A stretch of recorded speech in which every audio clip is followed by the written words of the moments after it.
My grandmother rewrote her will the day after she met my fiancé. My cousins didn't know why until the funeral. I should have seen it coming. My grandmother, Helena Thornwood, wasn't the type of woman who did anything without calculation. She'd built a pharmaceutical empire from nothing, survived 3 husbands, and could smell weakness like a shark detecting blood in water. At 89, she was sharper than most people half her age, with eyes that could strip the lies off you like paint thinner. When I called to tell her I was engaged, there was a pause on the line. Not the happy, tearful silence you'd expect. Just quiet calculation. "Bring him to Sunday dinner," she said finally. "I want to meet the man who caught you." Caught. Not won over. Not fell in love with. Caught. I should have paid attention to her word choice. My fiancé's name was Bennett Cole. We'd met 2 years earlier at a corporate retreat where I was presenting on market analysis, and he was representing his family's investment firm. He had the kind of smile that made you forget your own name, dark hair that fell just right, and a way of looking at you like you were the only person in the room worth talking to. Within 6 months, we were inseparable. Within a year, he proposed on a beach in Santorini with a ring that cost more than my car. My mother cried happy tears. My father shook his hand and welcomed him to the family. My 2 brothers clapped him on the back and talked about golf weekends.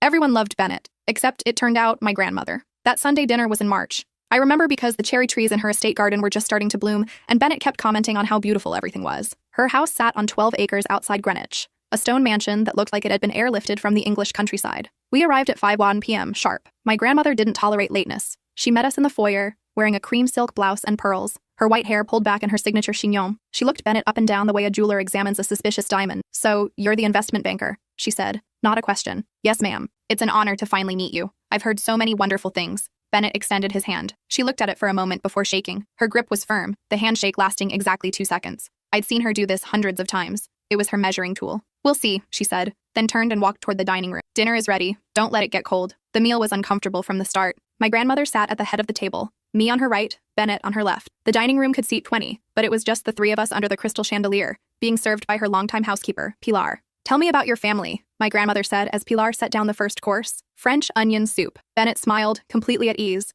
"My father runs Cole Investment Group. We specialize in private equity and venture capital. My mother sits on several nonprofit boards. I have one sister, Vanessa. She's a corporate attorney in Manhattan. And your grandparents? Both deceased, unfortunately. My father's parents passed when I was young. My mother's mother died last year." My grandmother sipped her wine. "What did they do before they died?" "My grandfather on my father's side was in manufacturing, steel mostly. Built the business from nothing during the Depression. My grandmother on my mother's side was a homemaker." Homemaker. My grandmother repeated the word like it was a specimen under glass. "And your father's business? Did he build it or inherit it?" I jumped in. "Grandmother, Bennett's family background is..." She held up one finger. I fell silent. In her house, that gesture was law. Bennett didn't seem bothered. He inherited the foundation but grew it substantially. Turned a $50 million portfolio into $2 billion over 30 years. Impressive numbers. She paused. "What's your client retention rate?" "Excuse me? Client retention. How many clients does your firm lose annually versus gain?" Bennett's smile flickered. "Just for a second. I don't have those exact figures memorized. You work in investments and don't know your retention rate." Not a question. A statement of fact, delivered like a knife between ribs.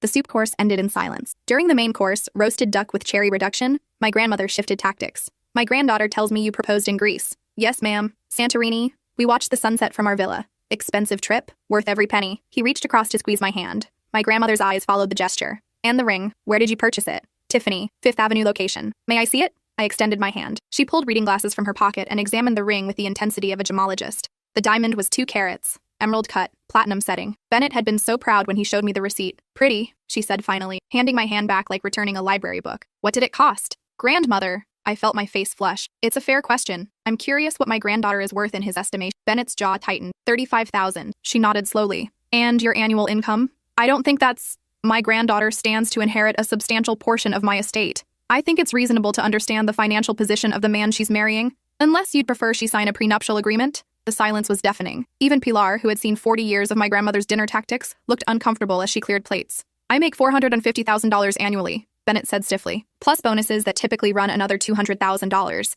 I think that's more than sufficient to provide for your granddaughter." "Sufficient," my grandmother smiled. It didn't reach her eyes. That's exactly the word I would have chosen. Dessert was tiramisu. No one ate much. After dinner, my grandmother asked Bennett to wait in the library while she walked me to the garden. The cherry blossoms glowed pink in the twilight. "You're not marrying him," she said. "Excuse me? That man. You're not marrying him." "Grandmother, I don't know what you think you saw, but I saw everything I needed to see." She stopped beside her prized rose bushes, the ones she'd cultivated for 30 years. "He didn't know his client retention rate because he doesn't work closely enough with the business to know. That's a basic metric any serious investment banker would have memorized. He couldn't maintain eye contact when discussing his finances." "And that ring? What about it?" "It's not from Tiffany. It's a very good replica, but the setting is slightly off. The proportions are wrong. I've purchased enough jewelry in my lifetime to know the difference." She turned to face me fully. Your fiancé is a liar, and not a particularly skilled one. The only reason you haven't noticed is because you're in love. Love makes smart women stupid. I felt like I'd been slapped. You spent 2 hours with him. You don't know him like I do. I know men like him. I've buried 3 husbands, remember? I know exactly what it looks like when someone loves your money more than they love you. That's cruel and unfair, perhaps. But I'm also right. She pulled a business card from her pocket.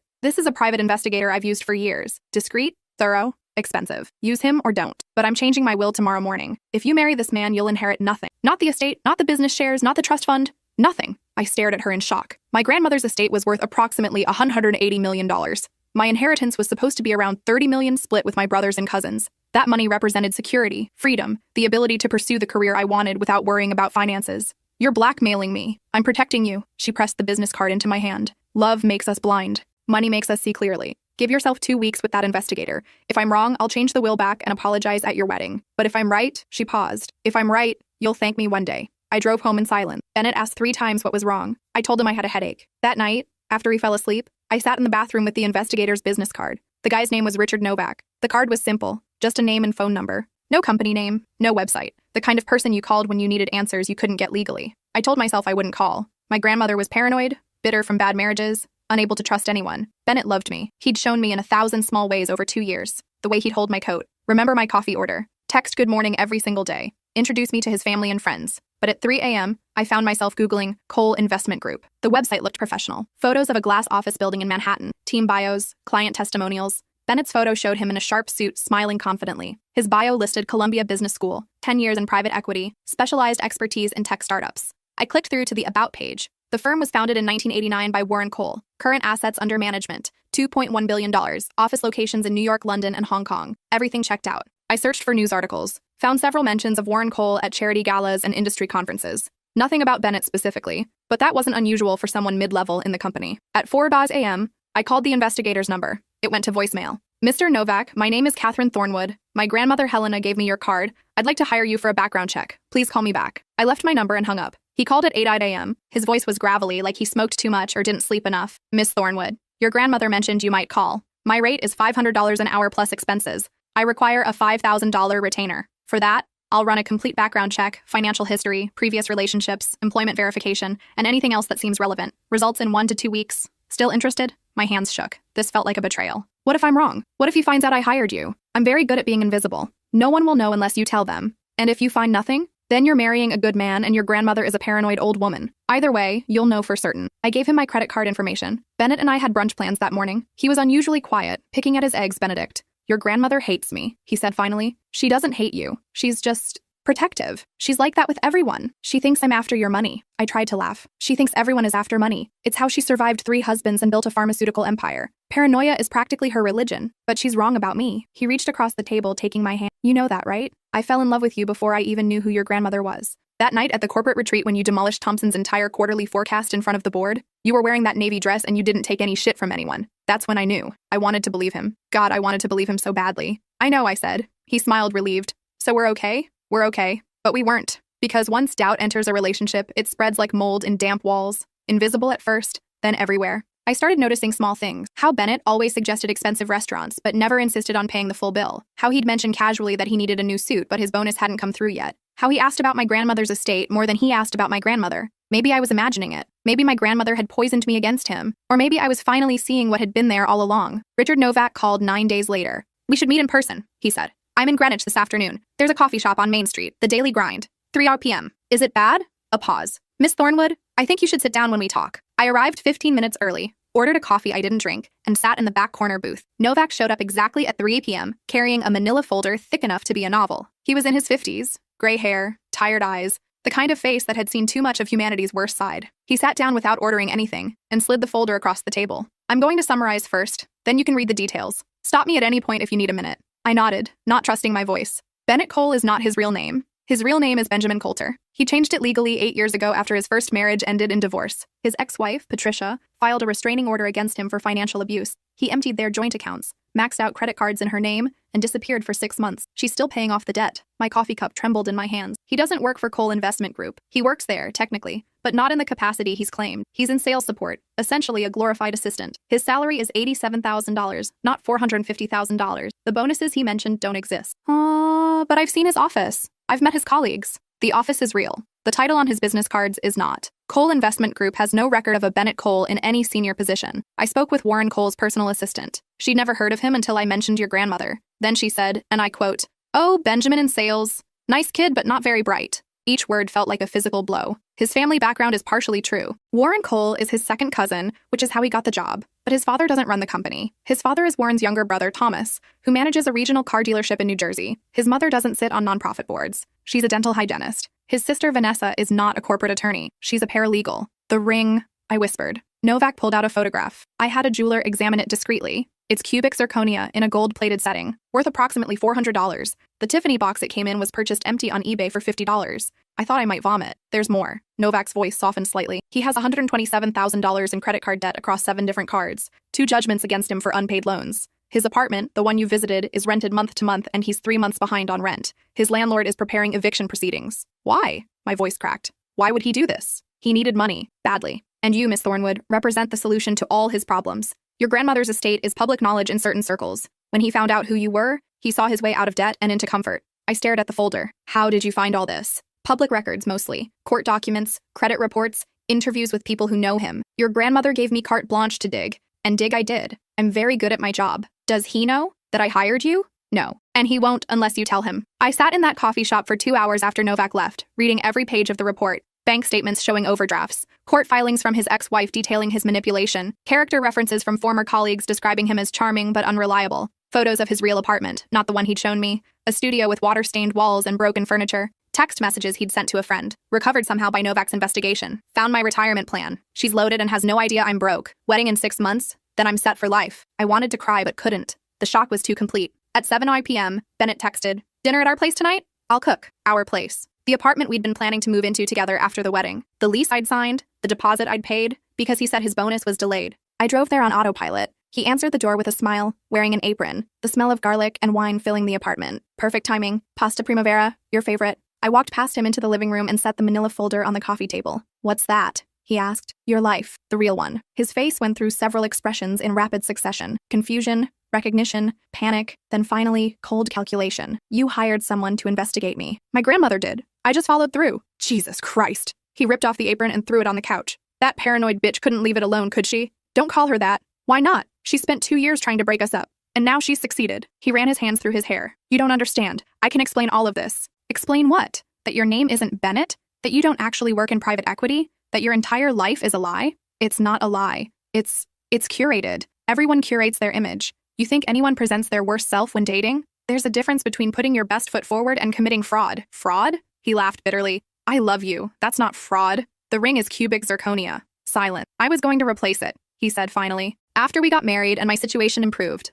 I just needed a little time." "Your situation." I felt eerily calm now, like I was watching this conversation happen to someone else. "You mean your $127,000 in debt? Or the fact that you're about to be evicted? Or maybe the ex-wife you never mentioned who had to get a restraining order because you destroyed her credit?" His jaw clenched. Patricia was vindictive.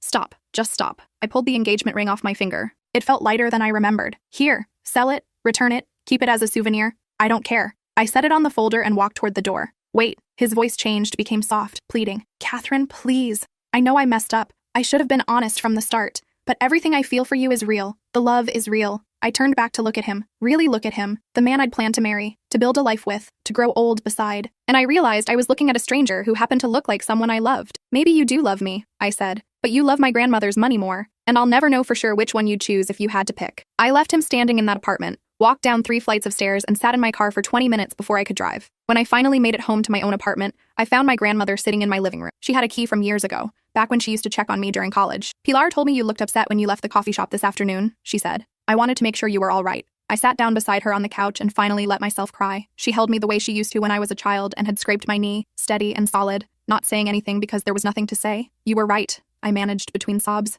"about everything. I take no pleasure in being right. Not about this." "How did you know? After just one dinner?" She pulled back to look at me. "I've been wealthy for 60 years. I've had 5 serious marriage proposals, 3 marriages, and countless men who thought they could charm their way into my bank account. You develop an instinct. The way he touched things in my house, assessing their value. The way he calculated every answer before speaking. The way he watched you like you were something he owned rather than someone he loved." She paused. "And that handshake. A man who works in finance has a firm handshake. His was sweaty and weak. the grip of someone who knows they're lying. I feel so stupid. You're not stupid. You're kind and trusting, and you wanted to believe the best in someone. Those are virtues, not flaws. He's the one who should feel stupid for thinking he could fool a Thornwood woman. I almost smiled. Almost. What do I do now? Now you move forward, cancel the wedding, block his number, and live your life. And possibly change your apartment locks because that man gave me very bad vibes, and I wouldn't put it past him to try something desperate. She was right about that too. 3 days later, Bennett showed up at my apartment at 2 a.m., drunk, pounding on the door and shouting about second chances. My neighbor called the police. He was arrested for drunk and disorderly conduct. 1 week later, he tried to sell an interview to a tabloid about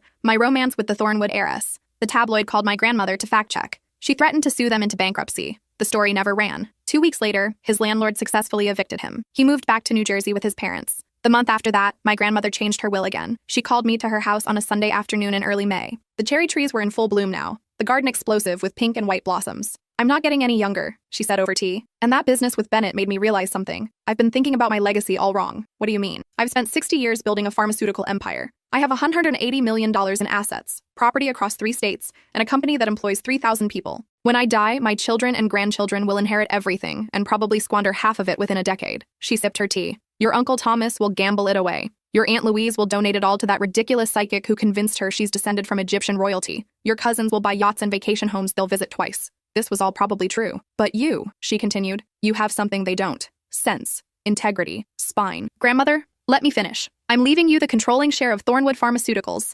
51% of the company, which includes board authority and operational control. The estate, including this house and all properties. The majority of the liquid assets. Your brothers will receive substantial trusts, more than enough to live comfortably. Your cousins will get smaller inheritances. But the heart of everything, the real power and responsibility, goes to you. I couldn't breathe. That's too much. They'll be furious. They'll be outraged, she agreed cheerfully. Your Uncle Thomas will probably sue. Your Aunt Louise will try to have me declared incompetent. Your cousins will cut you off completely. Are you prepared for that? I don't know. Then prepare yourself, because this is happening. I've already met with my lawyers. The new will is being drawn up as we speak. I'm also putting provisions in place to make it airtight, impossible to contest. When I die, you'll inherit everything, and there's nothing they can do about it. Why me? Because you're the only one who didn't ask for it. Because you walked away from a man you loved when you realized he was using you. Because you care more about doing things right than doing things easy. She set down her teacup. And because I trust you to preserve what I've built instead of destroying it. I left her house that afternoon feeling like I was carrying a weight I hadn't asked for but couldn't refuse. My grandmother lived another 3 years. She died on a Tuesday morning in October in her sleep at the age of 92. Peaceful,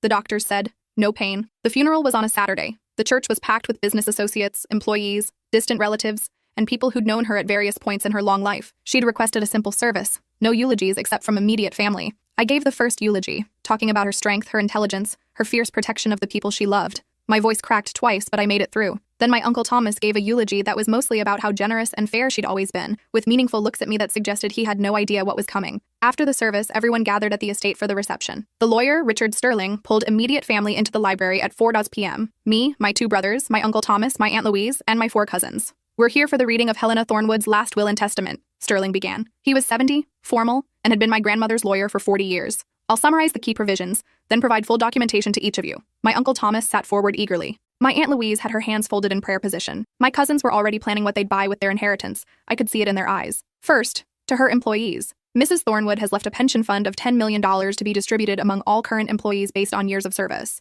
Her housekeeper, Pilar Mendoza, receives an additional $500,000 and lifetime residence in the guest house. Surprised murmurs. Second, to her grandchildren. To Oliver and Nathan Thornwood, my brothers, she leaves a trust fund of $3 million each, to be distributed over 15 years. My brothers looked at each other, clearly disappointed but not wanting to seem greedy. To Bradley, Vanessa, Timothy, and Rachel Morrison, my cousins, she leaves a trust fund of $500,000 each. My cousin Bradley stood up. That's it? $500,000? My grandmother was worth nearly $200 million. Sterling didn't blink. Please sit down, Mr. Morrison. I'm not finished. Bradley sat, his face red. Third, to her children. To Thomas Thornwood and Louise Morrison, she leaves a trust fund of $2 million each, to be distributed over 10 years, with the stipulation that neither can contest this will without forfeiting their entire inheritance. My Uncle Thomas went pale. What the hell is this? Let me continue, Sterling said calmly. Fourth, the bulk of the estate. This includes Thornwood Pharmaceuticals, all properties, investment portfolios, and remaining liquid assets, valued at approximately $168 million.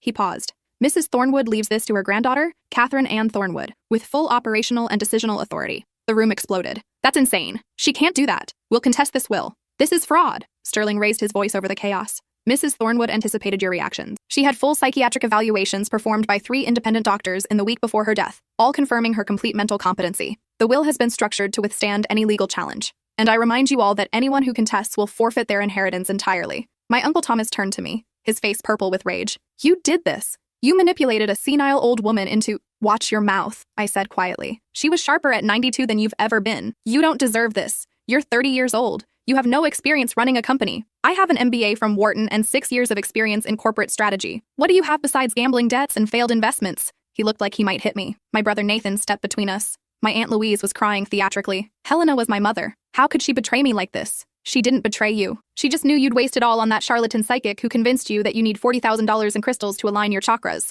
My cousin Rachel spoke up, her voice shaking with anger. We're family. You can't just take everything. I didn't take anything. It was given to me. There's a difference. We'll fight this, Bradley said. We'll tie this up in court for years. You'll never see a penny. Sterling cleared his throat. Actually, Mr. Morrison, if you contest this will, you'll not only forfeit your $500,000 inheritance, but you'll also be liable for all legal fees on both sides, per the terms Mrs. Thornwood specified. I estimate that would cost you approximately $2 million in the unlikely event you actually made it to court, which you wouldn't, because this will is ironclad. The library fell silent. My Uncle Thomas stood up slowly. You're not a Thornwood anymore. You're dead to this family. Then I guess I'm in good company with grandmother, I replied. One by one, they filed out. My brothers lingered. Are you okay? Oliver asked. I don't know yet. For what it's worth, Nathan said, I think she made the right choice. You're the only one who actually gave a shit about her as a person, not a bank account. Thanks. But yeah, Thanksgiving is going to be really awkward from now on. After everyone left, I walked through my grandmother's house alone, the place where I'd spent countless Sunday dinners, Christmas mornings, summer afternoons in the garden. The house was mine now, all of it.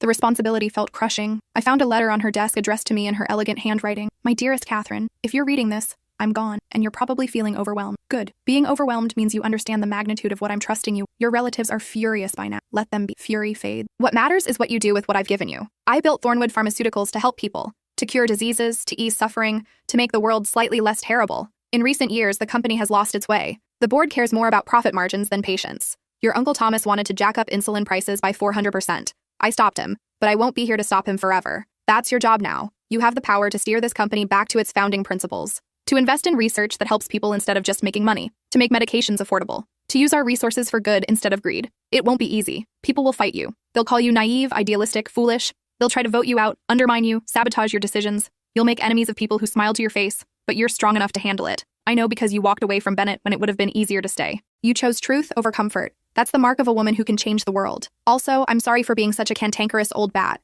I know I wasn't always easy to love, but I loved you fiercely. And I'm trusting you with my life's work because you're the only one worthy of it. Don't let the bastards grind you down. All my love. Grandmother. I cried reading that letter. Not the shocked tears from the Bennett breakup, but deep, wrenching sobs that shook my whole body. She'd known I would doubt myself, would wonder if I deserved this, would feel crushed by the responsibility. And she'd left me a roadmap anyway. That was 3 years ago. Today, I'm 33. I'm the CEO of Thornwood Pharmaceuticals. We've cut insulin prices by 60%, invested $50 million in cancer research, and launched a program providing free medications to low-income patients. Profits are down 8%, but we're actually helping people, which was the entire point. My Uncle Thomas did sue. The lawsuit was dismissed within 4 months. He hasn't spoken to me since. My Aunt Louise sends me threatening letters occasionally, all of which I forward to my lawyers. My cousins blocked me on social media and tell people I stole their inheritance. I sleep fine at night. My brothers and I have dinner once a month. They've invested their trust funds wisely and never asked me for money, which I respect. I never married. After Bennett, I developed trust issues that took 2 years of therapy to work through. I date occasionally, but I'm in no hurry. The company keeps me busy. Pilar still lives in the guest house. She's 71 now, and we have tea together every Sunday afternoon in the garden beneath the cherry trees. Last week, a young woman came to my office. She was 24, bright-eyed, fresh out of business school. She wanted to pitch me a startup idea about affordable prescription delivery services. During her pitch, I watched the way she spoke. Confident but not arrogant. Passionate but realistic. She reminded me of myself at that age, before Bennett. Before I learned that people weren't always what they seemed. After she finished, I asked her a question my grandmother once asked me. What's your client retention rate? She didn't miss a beat. We're too new to have retention data yet. But our pilot program had 94% customer satisfaction, and preliminary surveys suggest 87% would sign up for recurring service. I smiled. When can you start? Her eyes went wide. You're investing? I'm offering you a job. Head of new initiatives. $120,000 salary, full benefits, budget to build your team. You'll report directly to me. I don't know what to say. Say yes, then prove you deserve it. She said yes. As she left my office, practically floating, I thought about the chain of events that led me here. My grandmother's paranoia that turned out to be wisdom. Bennett's betrayal that turned out to be a blessing. The inheritance that I never wanted but now couldn't imagine giving up. Sometimes I wonder what would have happened if I'd ignored my grandmother's warning. If I'd married Bennett, had his children, built a life based on lies. Would I have ever discovered the truth? Would I have spent decades wondering why something felt slightly off, unable to name it? Or would love have been enough to compensate for the fraud underneath? I'll never know. And I'm grateful for that. What I do know is this. My grandmother rewrote her will the day after she met my fiancé because she saw through him instantly. My cousins didn't understand why until the funeral, when they learned that character matters more than blood, and that the old woman they'd dismissed as paranoid was actually the smartest person any of us had ever known. She saved me from destroying my life, and then she trusted me with hers. I keep her letter in my desk drawer. On hard days when the board is fighting me, or the quarterly earnings disappoint shareholders, or my uncle's lawyers file yet another frivolous motion, I read it again. Don't let the bastards grind you down. I won't, grandmother. I promise. Last month, I established the Helena Thornwood Memorial Scholarship Fund, full rides to business school for women from low-income backgrounds. The first recipient is a 22-year-old from the Bronx whose mother died of diabetes because she couldn't afford insulin. The irony isn't lost on me. The company that made medication unaffordable is now paying for someone to learn how to make it affordable. My grandmother would have appreciated that. The pharmaceutical industry hates me. Other CEOs call me naive, say I'm destroying shareholder value, predict the company will collapse within a decade. They might be right,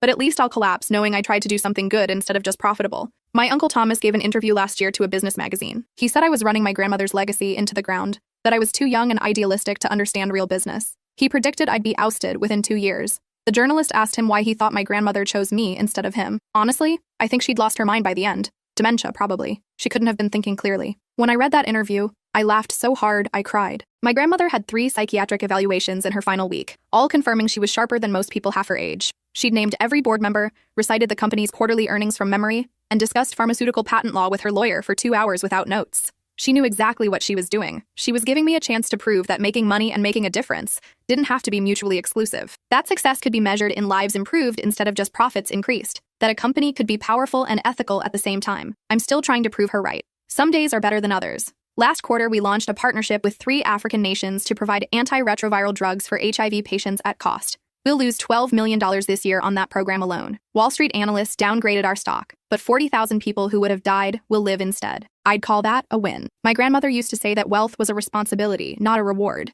that having money meant you had the power to change things, and that power came with the obligation to use it wisely. I used to think that was just something rich people said to feel better about being rich. Now I understand it differently. Wealth is a tool. You can use it to build or destroy, to help or harm, to lift people up or keep them down. My Uncle Thomas wanted to use it to buy bigger houses and faster cars. My Aunt Louise wanted to use it to fund her delusions. My grandmother wanted to use it to leave the world better than she found it. And now, so do I. Yesterday, I visited her grave for the first time in months. The headstone is simple, just her name and dates, the way she requested. No flowery epitaphs or false sentiments. Just Helena Margaret Thornwood, 1931-2024.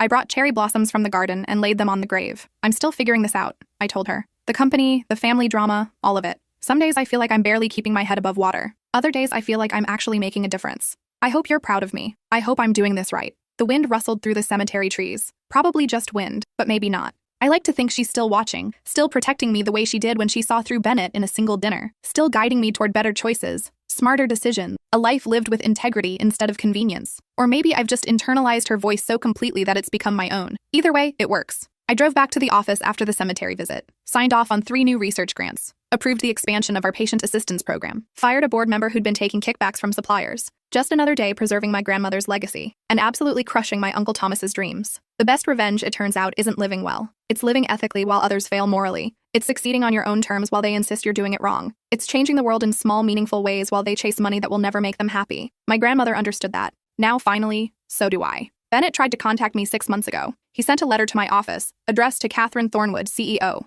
The title must have killed him to write. The letter was 3 pages of apologies and explanations. He'd been desperate. He'd made mistakes. He was a different person now. He'd gotten therapy, cleaned up his finances, turned his life around. He wasn't asking for money or second chances. He just wanted me to know he was sorry and that he'd never stopped regretting losing me. I read the letter twice, then filed it away. Not in the trash, but in a folder marked closed chapters. Because that's what Bennett is now. A closed chapter. A lesson learned. A reminder that my grandmother's paranoia was actually just pattern recognition honed over 6 decades of watching people reveal their true selves when money entered the equation. Would I have learned that lesson if she'd just told me? Probably not. I would have dismissed her as cynical, jaded, unable to see the good in people. But by forcing me to discover it myself, by hiring that investigator, and letting me read the evidence with my own eyes, she gave me something more valuable than money or property or company shares. She gave me clarity. And clarity, it turns out, is worth more than love. At least the kind of love that comes with a price tag attached. Real love, the kind my grandmother had for me, doesn't calculate cost-benefit ratios. It doesn't weigh inheritance against affection. It doesn't smile while planning to betray you the moment the ring is on your finger. Real love protects you,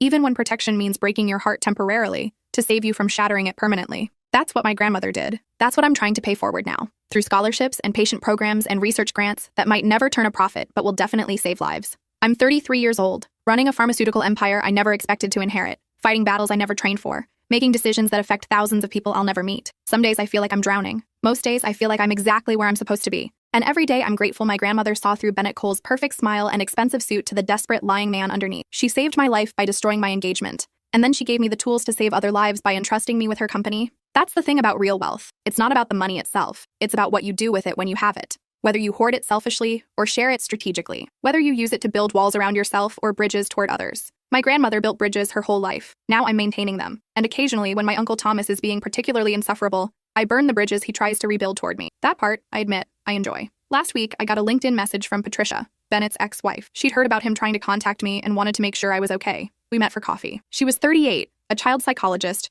remarried to a teacher she'd met at a workshop. She'd paid off the debts Bennett left her and was now helping other women who'd been financially abused. I wanted to thank you, she said, for not giving him a second chance. I didn't do it for you. I did it for me. I know, but it still matters. Every woman who sees through him is a woman he can't hurt. And maybe, eventually, he'll run out of targets and have to actually face himself. Or he'll just get better at lying. She smiled sadly. Probably. But at least we're both free of him. We exchanged numbers and promised to stay in touch. I don't know if we will. Sometimes the only connection you need with someone is the shared experience of surviving the same predator. But it felt good to meet her, to see that life continues after you walk away from someone you loved, that you can recover from betrayal, rebuild your credit and your confidence, and find someone who actually deserves you. She gave me hope that maybe someday I'd trust someone again enough to let them fully into my life. Maybe. Right now, I'm content with my work, my brothers, my Sunday teas with Pilar, and my grandmother's ghost whispering warnings whenever someone seems too good to be true. It's a good life, not the one I planned, but better than the one I avoided. And that's the real inheritance my grandmother left me. Not the money or the company or the properties, but the wisdom to recognize wolves in expensive suits, the courage to walk away from comfort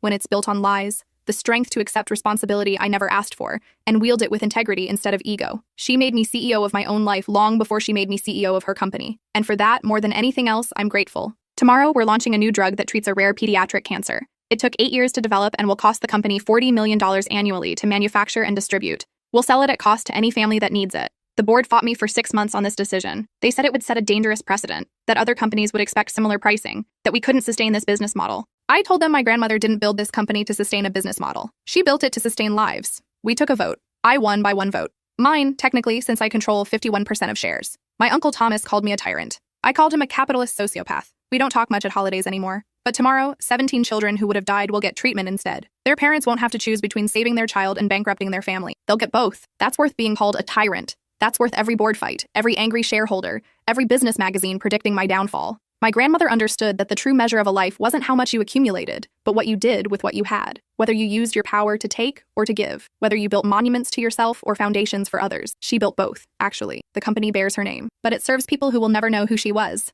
That's legacy. Everything else is just inheritance. And inheritance, I've learned, is only valuable if you're worthy of it. I'd like to think I'm proving I am. 1 patient program at a time, 1 research grant at a time, 1 decision that prioritizes people over profits. My grandmother rewrote her will the day after she met my fiancé because she knew I could be more than Bennett Cole's wife, more than a woman who married into wealth, more than someone who inherited money and spent it on herself. She knew I could be someone who used wealth to change systems instead of just living comfortably within them. She bet everything on that belief. I'm spending every day trying to prove her right. And when I fail, because I do fail regularly, I remember what she wrote in that letter. Don't let the bastards grind you down. I won't, grandmother. I'll grind them down first. Ethically, legally, and with maximum quarterly earnings impact. That's the Thornwood way now, and I wouldn't have it any other way.